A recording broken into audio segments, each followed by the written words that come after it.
Florida Republican Congressman Greg Steube is leading the call for a broader investigation, and he joins us now. By the way, we did contact or call Congresswoman Maloney. She is unavailable at this time. Congressman Steube, thank you so much for joining us. And it's just, I got to be honest with you. And when you say social media was implicit with the violence, and then you drill all the way down to Parler, which is a footnote in this whole thing, on its face it becomes a farce. Tell us about the moves that you hope will make this a smarter, fairer hearing. Yeah, I mean, Parler is so small in comparison to the behemoths that are big tech.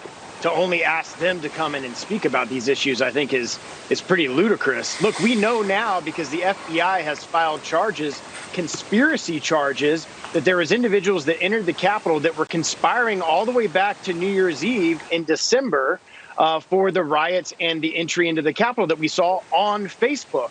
We know that because that was in the charging documents that the FBI used to charge these individuals with conspiracy. So we know that Facebook and Twitter and some of these other big social media platforms were used to organize entry into the Capitol, to organize and conspire the riots that we saw that happened on the Capitol on January 6th. Why in the world wouldn't we want all of them to come in and testify before the House Oversight Committee to get all of the information of what was going on prior to the riots and the entry into the Capitol? Instead, what the Democrats want to do is just focus on Parler, which is very interesting given the fact that Twitter and Facebook give over 90% of their campaign contributions to Democrats, and Facebook alone gave over $5 million to Democrats just in 2020. So it just waves red flags all over the place if we're not going to have a fair and equitable research and oversight into what actually occurred and what conspiracies were occurring on all social media platforms. What penalties have you thought about that should be meted out if, in fact, there was oversight?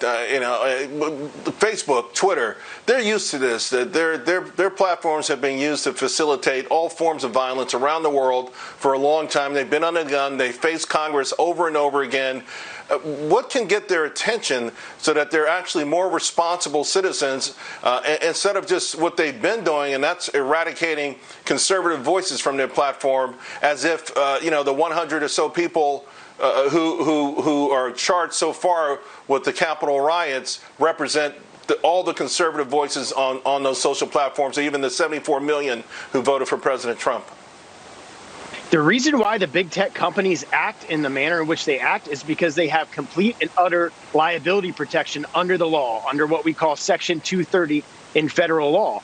If you reformed and modified that and they didn't have a complete immunity from liability lawsuits and civil actions, then you would see their behavior change. Until that changes, until Congress is willing to change Section 230 and reform the liability protections that big tech companies have, they're going to continue to do this. A year ago, the Democrats in the antitrust subcommittee talked about breaking up big tech. You don't hear that conversation going on as of late because so much of it was censoring conservative speech during and leading up to the 2020 election. But you really want to go after these big tech companies, take away their liability protection.